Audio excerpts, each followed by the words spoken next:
Yes, reka mbasuhuze kandi bifurize ibihe byiza mwe mudahwema gukurikira Inguni Zose TV, by'umwihariko mwebwe mwamaze gukora subscribe ndetse mukanda like mugasharinga n'ibiganiro byacu.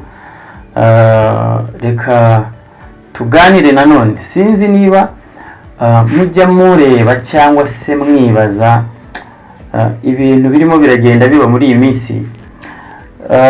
Niba ari bita ngo ni iminsi ya nyuma, niba ari bita ngo ni isi ishaje, ariko hari ikintu maze kureba, maze gukora experience ndareba, wenda namwe muri comment muraza kumbwira. Bibiliya igenda ivuga ngo mu minsi y'imperuka cyangwa se mu minsi ya nyuma hazabaho ibihe birushya. Abantu bakunda imiya cyangwa se bakunda amafaranga, urukundo ruzakonja, hazabaho indwara z'ibyorezo, hazabaho impanuka nyinshi, ibintu nk'ibyo ngibyo Bibiliya igenda ibivuga. Hanyuma ndagira ngo nawe mu byo wenda hari icyo ngewe nshaka kugira ngo nivugireho muri ibyo byose mvuze, ariko nawe uzagira icyo wenda utubwira, uzacyandika muri comment, tubwira uti wenda nanjye hari ibyo mbona byabaye akasamutwe. Hari ikintu nabonye muri iyi minsi, nta rukundo abantu bakigira.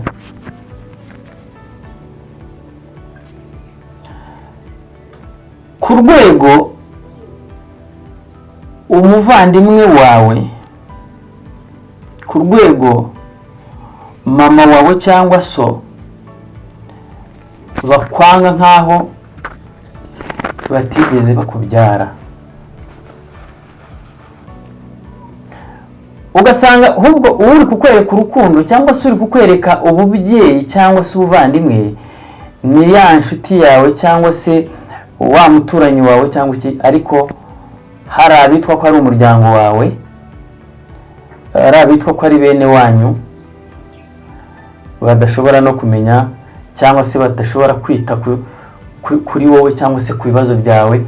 Mbese ni I don't care, ntacyo bimbwiye, ntago bindeba. Mbese muri make abantu babaye inyamaswa. Ibi bintu ahantu bikomoje, maze iminsi ndi gukora akantu ko kugerageza abantu. Abanereka ndebe mu nshuti zanjye, za nshuti zimbwira ko zinkunda, za nshuti tugendana, za nshuti dusangira agacupa, za nshuti dutemberana. Mbese babantu ubona ari bikamwite, ntabwo nabyita ko ari ikigare cyangwa se ikigroupe, ariko babantu b'inshuti zawe uvuga ati uyu nguyu kabisa niwe nabwira ikibazo cyanjye, niwe nagisha inama, niwe niwe nshuti yanjye ya hafi. Murabizi neza ko umuntu, ariko wenda biterwa n'amahitamo y'umuntu, umuntu aba agomba kuba afite inshuti bitewe n'amahitamo yawe. Ushobora kugira inshuti runaka, ukagira umubare runaka. So rero naje kugira gutya, ndavuga ni reka ndebe inshuti zanjye tugendana, dusangira, za hafi ndebe. Buriya reka mbabwire, ubundi hari umugani, hari ijambo rivuga ngo umuvandimwe ngo avukira gukura abandi mu makuba. Nibyo, buriya iyo uri umuvandimwe cyangwa se iyo uri umuntu runaka ukabona umuvandimwe wawe yahuye n'ikibazo runaka, uba ugomba kumusova cyangwa se ugomba kumutabara muri icyo kibazo. Noneho ibyo ndi gukomozaho, iyo ari inshuti yawe yandi magara cyangwa se ya nshuti yawe ya hafi, nayo ni nk'umuvandimwe, ahubwo yo ikurutira n'umuvandimwe. Iyo ugize ikibazo, iyo nshuti yawe yagakwiye kugusova muri cya kibazo. Hanyuma rero icyo nakoze muri minsi experience mfite, ntabwo ndi bu mentioning umuntu cyangwa runaka, ariko nawe iki kintu nkivuga utekereze ku nshuti zawe za zindi mugenda na za zindi ugira ikibazo bambe musangira mu kabari, sibyo? Za zindi ya nshuti yawe ujya uvuga ati ni inshuti yanjye ifite amafaranga, mugasangira ukayamagara ati ngwino dusangire. Ucunge neza izo nshuti niba zitakwegereye kubera utwo dufaranga ufite. Ucunge neza izo nshuti ufite niba zitagukunze kubera ko right now uri hit, hari byanga byakunda hari akantu kari gutrendinga kuri wowe.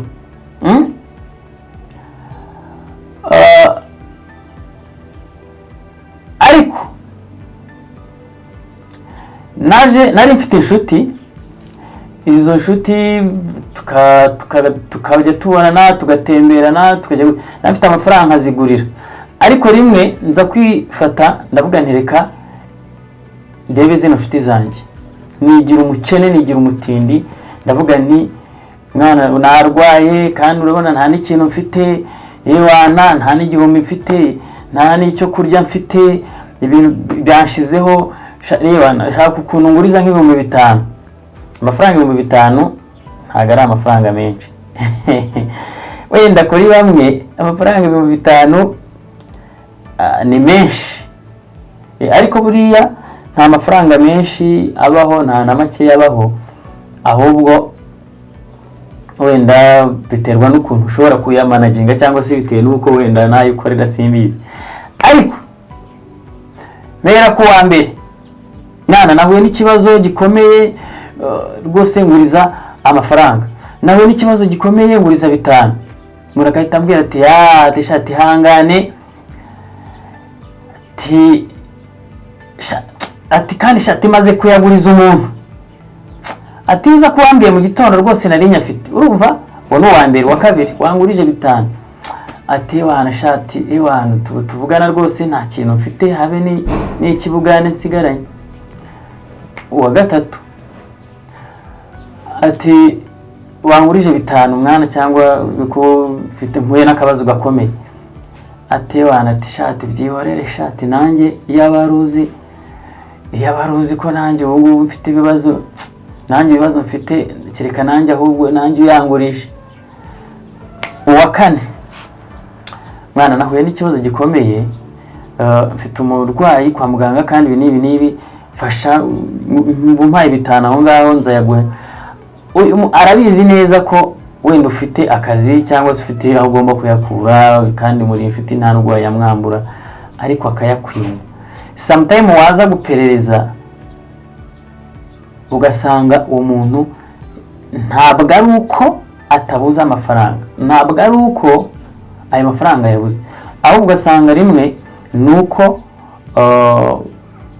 sinzi nyine nibyo bintu byo kwikunda, nta gukunze cyangwa se nta cyizera gufitiye. Kandi buri umuntu ari inshuti yawe cyangwa iyo umuntu ari inshuti yawe ya hafi, yaba umuntu wawe wa hafi, ayakagombye no kukugirira icyizere, ndetse ahubwo aho wenda byakabaye atanayakuguriza mu gihe wagize ikibazo yafite, yakabaye ari nko kugufasha cyangwa kugutwera akavuga ati okay reka ngufashe. Ndibuka umuntu witwa Buri Kantu, bano bahungu iyipe cyangwa se iyi groupe ya Buri Kantu na Buri Nguni, umuntu witwa Buri Kantu yigeze gufata abantu, abo nibuka ni 2, yigeze gufata uwo bita Miki, uyu mugore wa Aga Promoter, aramubwira ati Miki uri umuntu wanjye kandi nagize ikibazo nguriza $1,000,000 man. Ati imodoka yanjye bayifashe, apesi bamfashe Rwanda, niba ari Rwanda Revenue yamufashe sinzi, ati none bagiye kumfunga cyangwa bamfungira ikinyabiziga nkubita $1,000,000 kantere. Ntabwo yigeze avuga ngo uzayinyishyura ryari, nigeze avuga ngo wenda ngo bizagenda gute ngo uzayakura he. ahubwo yahise abatereka mpamagare Aga mugabo wanjye aze tukurebe tuyakuzanire. Ahita avuga turi inshuti, ahamagara uwo bita Ama-G The Black. ubwo nawe yari ari muri tuwa yo kugira ngo arebe abantu bizerwa cyangwa se abantu bashaka kumuguriza amafaranga. Ariko ntekereza ko ntago Ama-G The Black yamubwiye neza cyangwa se ntacyo yari bumufashe. Bo rero sinzi ibyo bintu ubwo gihe nararebye nsanga muri ba bantu nitaga ko ari inshuti zanjye ntacyo bamariye. Ahubwo icyo nakoze narebye muri ba bantu babigeze kuba nk'inshuti zanjye kera ariko ntitwashwanye, ahubwo twaraburanye kuri kwenda ku mpamvu zo gushakisha ubuzima. Mpamagara abantu duheruka kuvugana kera nka babiri. Mpamagara uwa mbere nakubwira ntibite sinyo twaraburanye meze bite, so ariko wana ubundi muri situation mbi rwose navuye n'ikibazo iki n'iki kandi abizi ko uri umuntu wanjye nubwo twaburanye, shaka ukuntu unguriza nka 5 nzayagura iki n'iki. Atapote okay nta kibazo, ati reka nze nyagushyirireho. Agahita ambwira ati 07 agahita kanda akanyenyeri. Njya kuwa kabiri ati ndamubwira nti nahuye n'ikibazo byagenze gutya na gutya, none nubwo wenda tutaherukana urabizi ko tumaze iminsi tutabonana cyangwa se tutavugana, ariko nahuye n'ikibazo iki n'iki, none nguriza 5 mwana ejo cyangwa ejo wenda yaguha. Uraba ati bo nafite hano kashi ariko reka nze nyabitse mu minota nk'itanu ndabanyagushyiriyeho. Urumva mbona yashyizeho. Wow, ndavuga nti burya aba nibo nshuti zanjye, uyu niwe nanjye wantabaza nkamutabara. Ariko hari inshuti zindyarya mugendana, mu bishuti ari uko ufite ikintu, akabishuta ari uko ufite amafaranga, akabishuta ari uko umugaburira cyangwa se umusengerera mu kabari, akabishuti ari uko hari icyo gukuraho. Ariko cya gihe nta kintu ufite agahita agira gute nawe akuvaho. Ejo wagira n'ikintu wamusaba cyangwa se wamusaba ubufasha ugasanga wa muntu arakwigaramye. Sinzi niba nawe uri kunkurikira ako kantu hari uburyo kaziho cyangwa se ako kantu kazi, uraza kumbwira muri comment. Ariko abantu b'iyi minsi nta rukundo bakigira, abantu b'iyi minsi barikunda, abantu b'iyi minsi bari gukunda amafaranga kurusha uko bakunda abantu barahindutse. Sinzi niba nawe wenda ari kubitekereza cyangwa se ari kubibona, uraza kutubwira muri comment. Reka ngushimire wowe wari unkurikiye cyangwa se ukurikiye iki kiganiro, nawe uze kugira ibitekerezo, inama, inyunganizi. Kandi iki kiganiro bibaye byiza wagisharinga ku nshuti zawe.